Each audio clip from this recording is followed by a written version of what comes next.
guys, welcome to another edition of Rushdown Radio. I'm your host Michael, and I'm here with, of course, Anthony, because I'm a host too. Yeah, on occasion. Sometimes depends on the right day. So, Anthony, what's been up with you on the whole video game front the last couple of 2 weeks since we've been off? So, I had a new 3DS, but I have to start bringing the default over. But I'm halfway back to where I started, so I've been doing that. I've been playing that Tales of Symphonia, which I like. I knew I was gonna like it. Of course, it's Symphonia. I've been playing that Saint Seiya game, which blows Saint my Seiya! mind. It blows my mind that game has Restand combos. This game plays Is this game a combo video? This game, no, I will not. This game plays like Naruto, has a control scheme of Dragon Ball Z, and I don't know what to do with it. And the most of my time has been spent doing some Street Fighter trolling, because I've been online playing with Blanca and Seth. And I don't play either one of those characters seriously. That sounds kind of fraudulent. It is very fraudulent. What's terrible? I've been winning. Because Blanca has the best move ever, where he does a cannonball, but you can aim it as he's coming down. Yeah. And it's like, oh, free cross-ups? Why, thank you. Why? So you've been trolling online as usual. And he can, cross. I mean, he's jumping over your body like, which way will I go, George? Which way will I go? Grab. And it's like, why would you pick any other character? If you want free wins, pick Blanca. Seth hasn't been as well of a case, because I think people have just gotten used to his shenanigans. Mm-hmm. So I put him down and I picked Blanca up, and it's just so funny. Well, the only thing I've been doing is playing Lightning Return. I'm at the very end finally. Actually, it's about time, dude.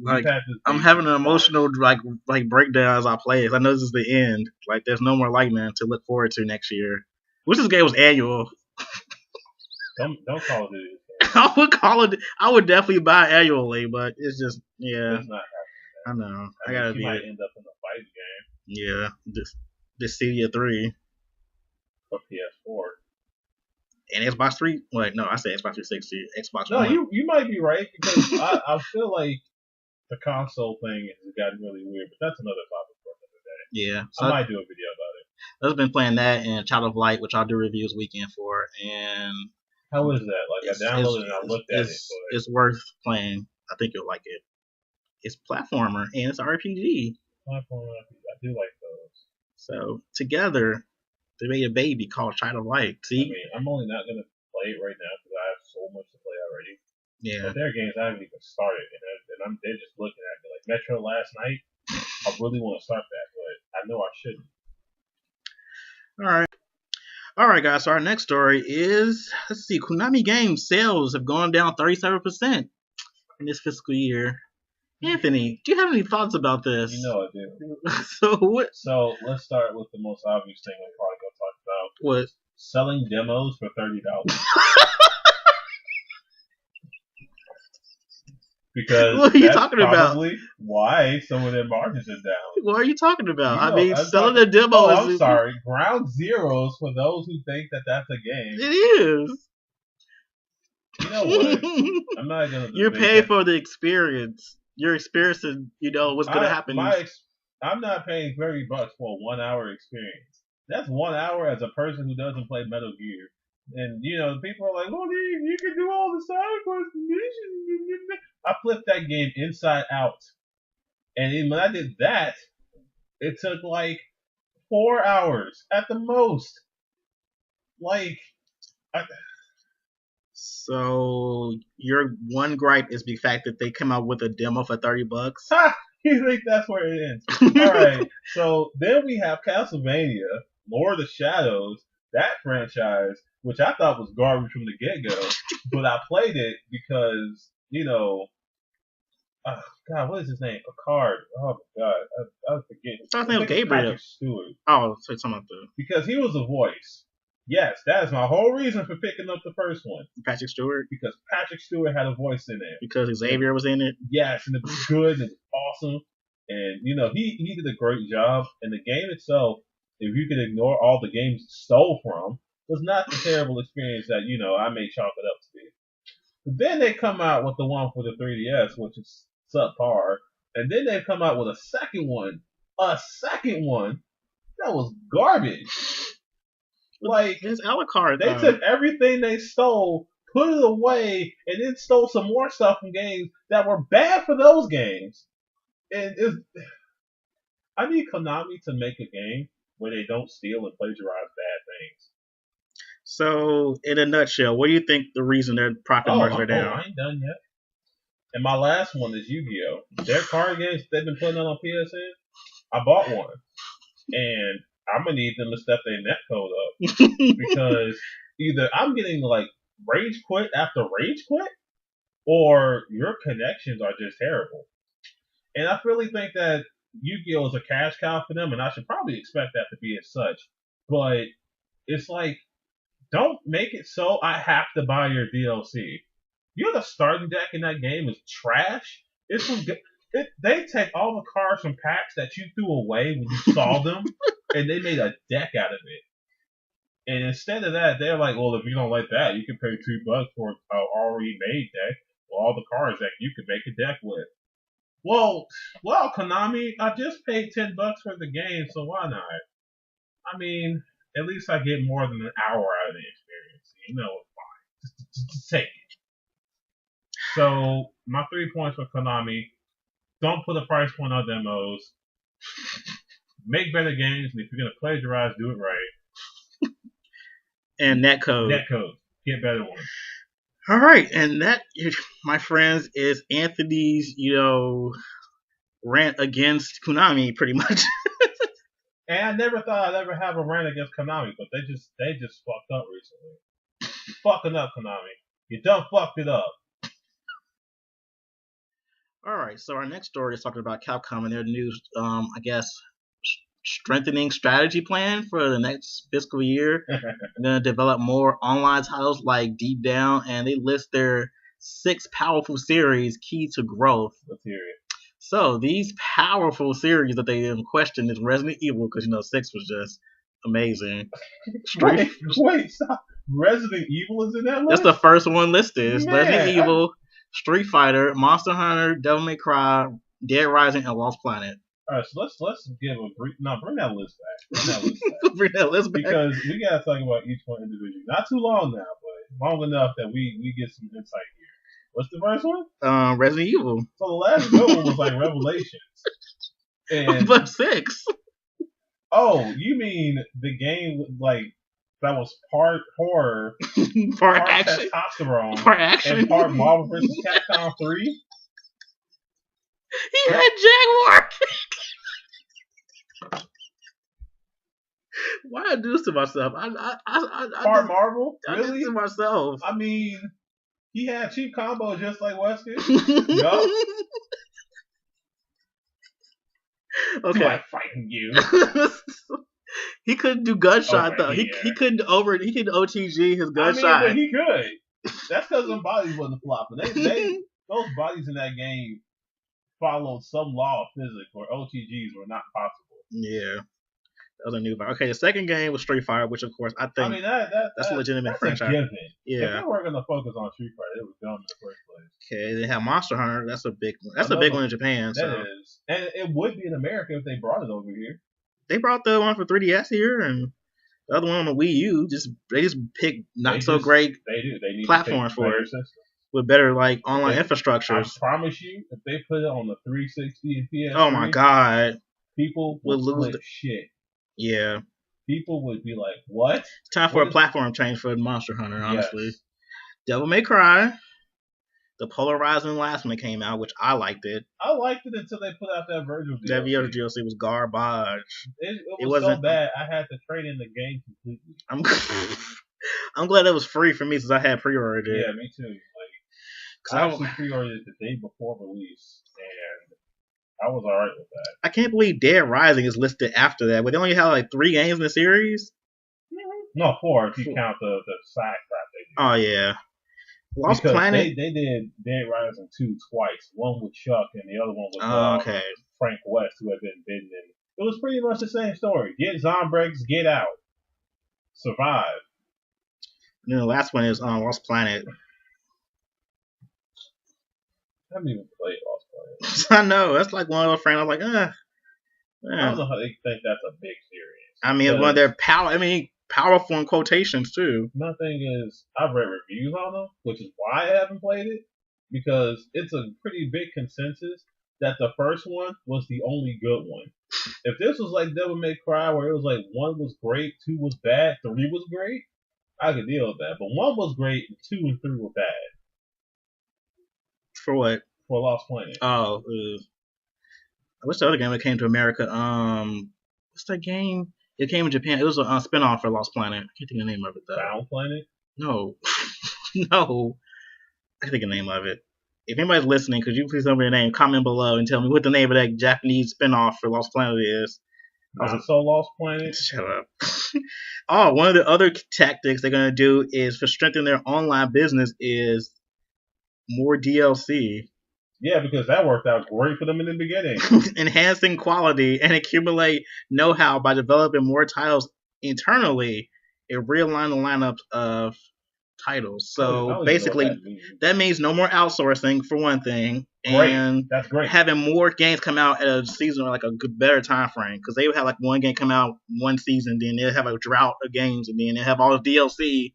They want to have more of a streamline of the titles. And that's fine. And that's better than doing it like a whole bunch of games in one season. They do need that one spacing.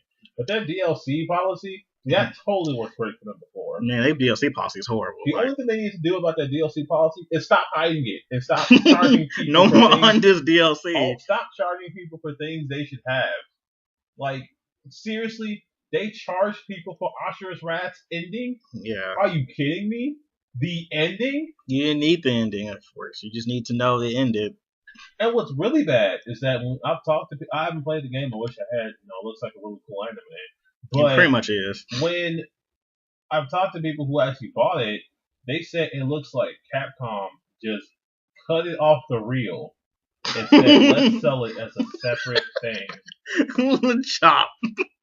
And what's even worse about that is that you can play the end of the game and be totally happy with it. Wow. So it's like Capcom planned to do that from the get-go.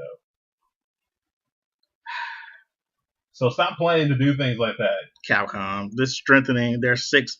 I guess I agree with their 6 powerful series because they're not really. I don't think that they have 6. I think they have like 3. Yeah, they have DMC, Street Fighter, Monster Hunter. Yeah. The only way they can strengthen Monster Hunter is to release it on good systems. Yeah, one with 3DS better. is great and all, but online stuff. Yeah, it's shaky.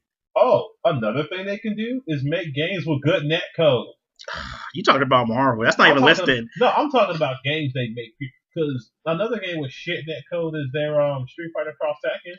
Well, that doesn't count. Street Fighter 4 is the only game they have with decent netcode. Yeah. And even it gets kind of bad. Well, you're going to strengthen their online, structure. So hopefully that's a part of it. Hopefully netcode is somewhere in there in their little, I hope so. fiscal plan. Because when they do HD Remix, that has better netcode than your console games that you build from the ground up. I'm going to need you to do something about that. Ooh. Why does Darkstalkers Resurrection have a better netcode than any other game? Why? Nobody even plays that game online anymore. It still has a better netcode. That's a good question.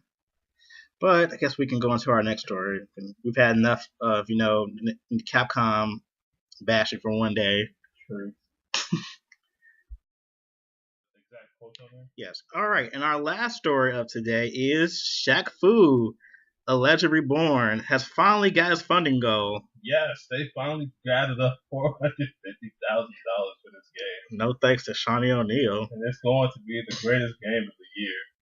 It's getting game of the year across the board, I promise you. It's going to be released on PC, PS3, PS4, Xbox 360, Xbox One, and Wii U. Yup. Oh, God.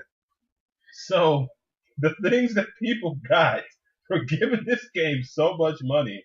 Michael, do you have I have this. Let's go. 6 people paid $250 to receive a personalized voicemail from Shaq, while another person paid $20,000. That's $20,000 to eat a meal with Shaq at a local restaurant. Mind you, whoa, I had to pause you there. Mind you, he or she has to pay for their own travel, and they still have to pay for their portion of the meal. But they just paid how much? $20K. $20K. To sit across the table from him and eat. And have an intelligent conversation. Hopefully not about Shaq-Fu. And then what? You know what? I wish I could have paid that much money just so I can ask him the burning question. What's up with you in those 3 points and free throws, man? Whoa. All right, and the last thing that this is the person put the most money. He put $35K.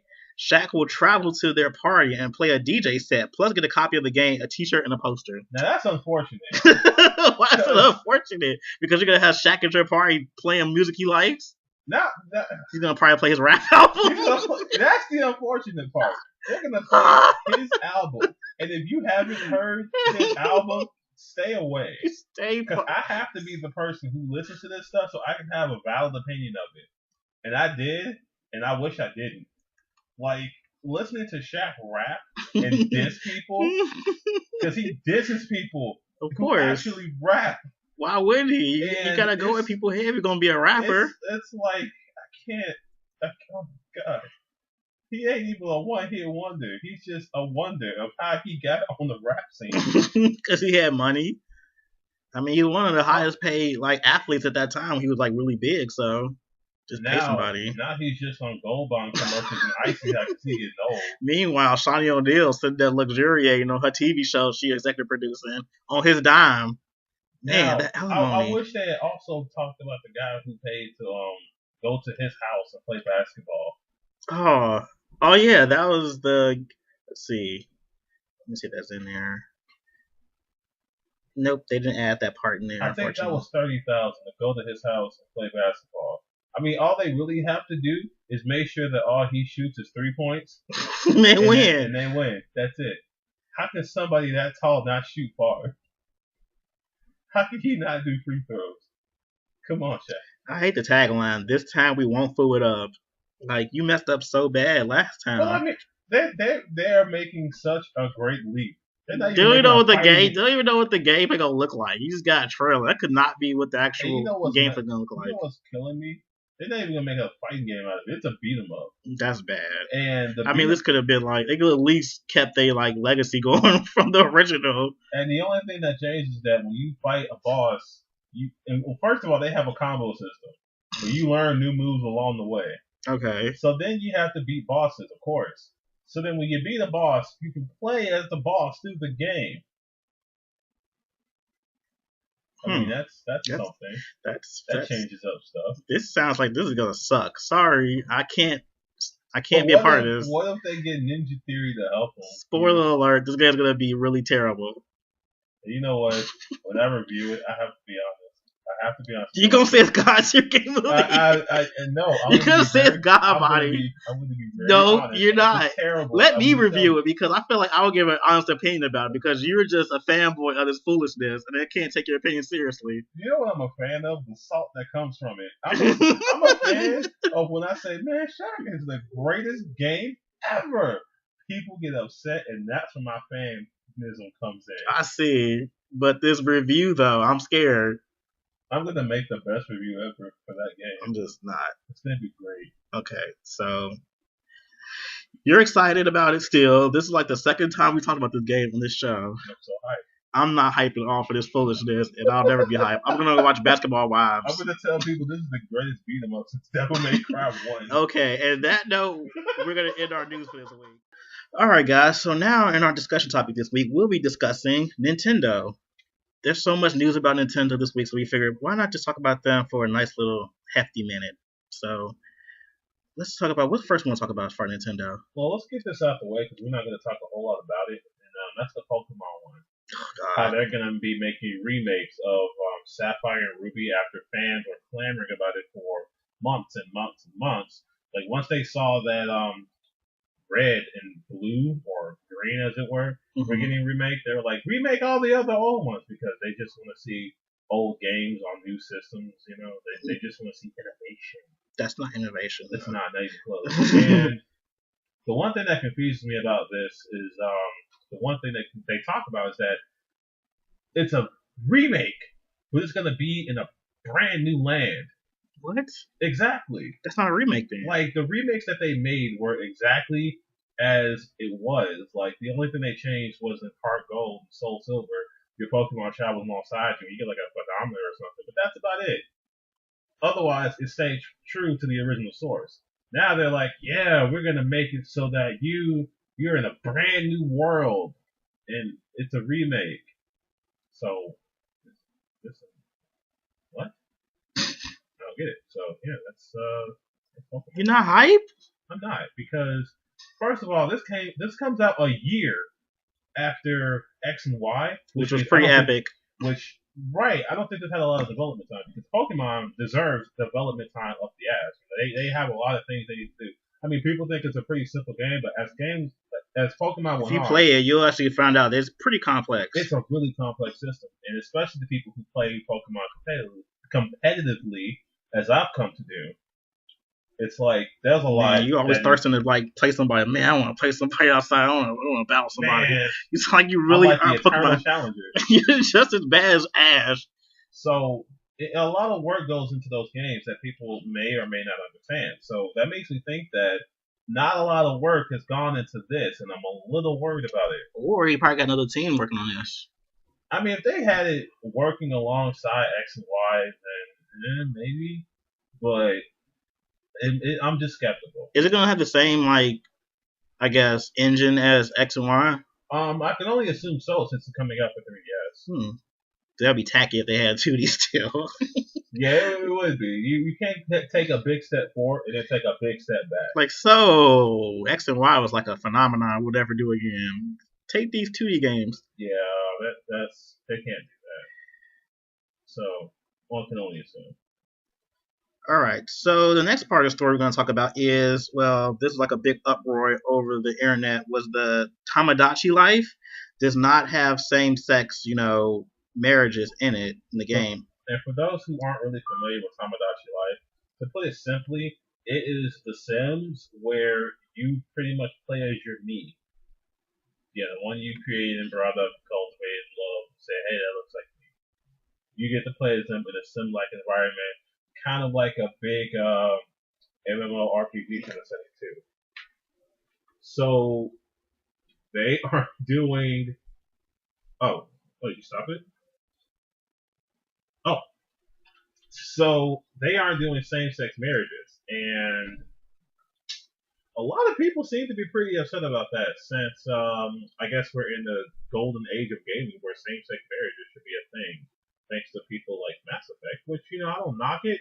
But people are coming up with campaigns like what was Meat Quality, where gamers with a Y have decided they want same-sex marriages in their games, and Nintendo, on their part, all they've done is really apologize for not having it, and if they make another one, well, it'll be there. So I guess they'll have to wait for the next installment for them to have same-sex marriages. Because that's important. We need to have same-sex in everything. We need to actually have, real-life situations in games. So even a game that's for children need to have, experience and stuff like this. I'm pretty sure that at this point, Nintendo knows that, they're not making this game just for children anymore. But that's their target audience, though. So that target audience is families. That's their target audience. Well, they did issue a statement saying that they can't put a patch to the game to make, same-sex relationships in the game. But they said, if they do make a sequel, they'll make sure to include all gamers in the world as far as different diverse peoples. So, let me tell you why that's bullshit. Why is that? Capcom made a patch for a bad game to make it a better game. What game was this? Oh, we're talking about Street Fighter Cross Tekken. Oh, okay. Mass Effect made a patch to make a shitty ending a halfway decent ending. Patches are possible. Patches can change games. And to make it so you add an extra option to marry the same sex doesn't seem like a huge stretch. That just changed the whole algorithm of the game and their coding. That's so too much work. Is this game based off Christian values now? Is this game the Bible now? Why are you mad though? You know what? Why are you trying to be anti-conservative? I'm trying to be pro-inclusive. Like, what's next?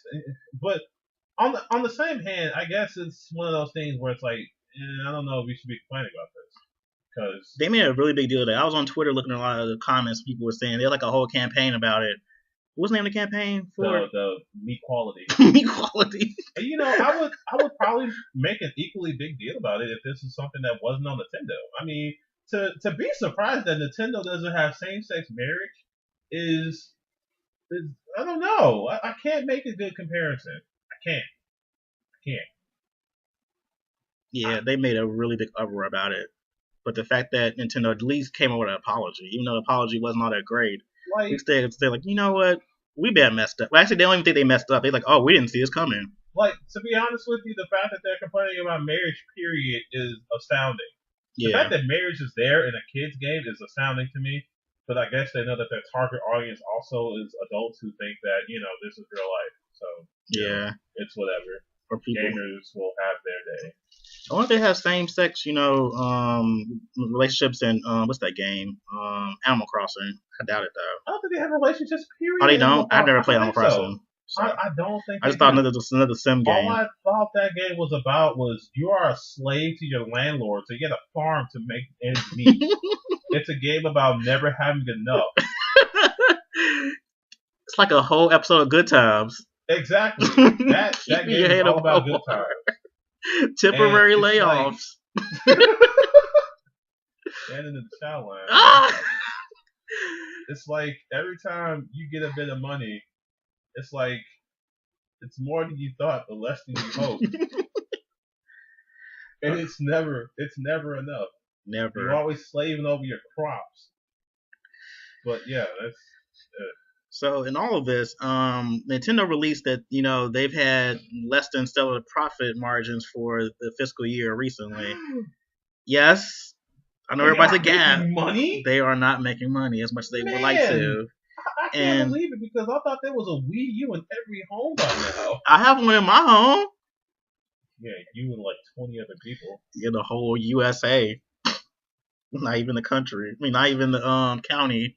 But they attributed most of their losses to the Wii U's launch because of that they didn't turn a profit too much with that. That's because they didn't make games for it, and no one else is going to. But Bayonetta's coming. I'm still waiting. It's coming, but isn't here. Hopefully, you know what? E3's coming, but they're not even doing a conference again. They're gonna do a direct. Yes. And the biggest FU to the Wii U was Ubisoft taking Rayman Legends and saying, "No, we're gonna release." Oh yeah, that was like a big complete FU to the Wii U. Like, yeah, it's exclusivity you thought you had. Like, but we need this. Sorry. We need money. Exactly. We need funds. You need games. We need money. We need security that you're actually going to sell. And the second they heard that, it was like, no, we're not buying this system anymore. I already have a system that's a play on. So, I mean, in the last couple of years we've been doing this show, the Wii U has been a topic of complete concern by all of us on the show. And then for good reason. We just saw the demise of the one console in like 2 years, pretty much. Like this console's almost on like it's on life support. Yeah, and there's help on the way, but will it get here fast enough? Will it get in time? Because Nintendo keeps making very questionable decisions, like Super Smash Bros. Oh god, that's probably the worst. Why release this on a portable system for a cheaper price? People are gonna go for a cheaper price point sooner. Like. A long time, that's a huge gap in time. Maybe like what 6 months almost. Yeah, you gotta wait till the Christmas season for this game. 3DS needs no help. None. X and Y just came out. People are still buying that game. Yeah. There's a crap. There's hard to find a game used too. I'm gonna throw that out there. Kirby just came out, and people will clamor for Kirby. And Mario Kart's coming out soon. Mario Kart is coming out. It's coming. It has all these games that are like in the wings and ready for it. The 3D, and they just announced the Pokemon game. Yeah. 3DS needed no help, but then they get Smash Brothers too. I won't complain because I'm gonna buy it, but still, it's like if I was a businessman, I would just be looking at Nintendo like, "What are you doing?" Like the sensible thing to have done was to put out the Wii U version earlier. Yeah, because this system you don't have any games on really. Like your like release schedule is horrendous. You have a game maybe 2 or 3 per quarter. Like that's horrible for a new system. Like, this is only the second occasion where I've heard that the portable version would be coming out before the console version. And the first case of it was on the PS2 with a Grand Theft Auto game. And that didn't go well. Yeah, that didn't. And you know why people don't do that? Because it's smarter to port a game from a console to a portable than from a portable to a console. Yeah. That's smarter. But I guess it's another thing. They didn't get that memo at all. So, what can you say to sum up Nintendo's, I guess, follies and what they may need to do in the future? Release games. That's convince people to make you games. But they can't. Like, EA went on like a whole tangent about we're just not making games for the system. Like, and they're not giving them much reason to. They really aren't. I mean, what's the company that does Borderlands? I forgot the name of it off the top of my head. 2K? Yeah, 2K. They said we're just not coming up with Wii U version for this game. It would be cool if somebody else did it. Hint, hint, wink, wink. But nobody's like, nah, we're good. I mean, did you see the Wii U? Not the Wii U, the Wii. People Yeah. made games for it because it's sold. True. It had a selling point. I think another reason is like a lot of. I remember before I was reading an article about Final Fantasy 15, and games were a little upset because they weren't coming out with that on the Wii. I'm like, but the Wii U's not even compatible. I think it's like something with DirectX or something. I think with development on standpoint that they couldn't port it over to the Wii U, but the Wii U's not powerful enough for what that game's going to come with. Like, there's no way. Chance on quality over power. It's only going to take them so far. They're still thinking in the old ages, where that still worked. Yeah. That stopped working once the PS3 and Xbox 360 came out. We're in an age of tech. Like that, the whole thing of fun over power, that stopped when the PS3 and 360 came out. It offered you power and fun. Yeah. Because when the PS2 and the regular Xbox was out, okay, fine. They're all on par with each other because we don't have high def. And no graphic is really that much better than the other. Fine, cool. But that HD changed the game completely. HD came out, and you had to pay attention to the fact that you need a powerful system to create stunning graphics, a visually good-looking game, and games that are like technically complex. And Nintendo is still so stuck in the age where fun is what matters to them that they're getting left behind and they're not seeing it. You can have fun and look good at the same time. You don't have to choose one or the other. And they for some reason continue to choose, and they keep making the wrong choice. And furthermore, when they do make a technological decision, it's a gimmicky one. Sometimes it works, sometimes it doesn't. Man. Motion control worked out pretty well. That tablet. 2 screens on a handheld, that worked out pretty well. But the Wii U, like the tablet thing, the peripheral for that is so useless. Yeah. There's only one game that uses it to its full extent, and that game is a party game of other little games. That is the only thing that uses the controller to its extent. The Tekken game on there, the screen is used for a move list. Yeah. Seriously? You need an in-game move list on your tablet? Harada wasn't about this. You already know. We already talked about that. Yeah, Harada just kind of just threw something together. I'm sure. He was like, I'll just put this together real quick. I don't know what it's for in Mass Effect. Maybe it's for doing that boring mining crap. I think it is. I'm pretty sure it's not for anything significant. And I can't even think of another game that's ported on there. What else is Call of Duty's on there? Yeah, Black Ops. I think too. That's used for like a map. Yeah. But if I wanted a map and not, it's on a touchscreen, so I don't need a map. Why can't I interact with said map? So make things that, make games that use your peripherals. Make games that make use of what you put out. And know how to actually make HD games, because apparently that's one of the other big issues was they been making games in HD is a lot more expensive, of course, than making games in standard different. So it's okay to ask for help from your big brothers. They'll never do that. They'll do what is that, ritual suicide before you do that. Yeah, some of them will laugh at them anyway. All right, guys. I guess we're wrapping up this episode of Rushdown Radio. Thanks, guys, for tuning in. Continue to go to our Facebook page and our newly created website, which is rushdownradio.net, for more information, news, videos, and shenanigans, of course. All right, guys. Thanks for listening. We'll tune in 2 weeks from now. We'll see you next time. Yeah, see you today.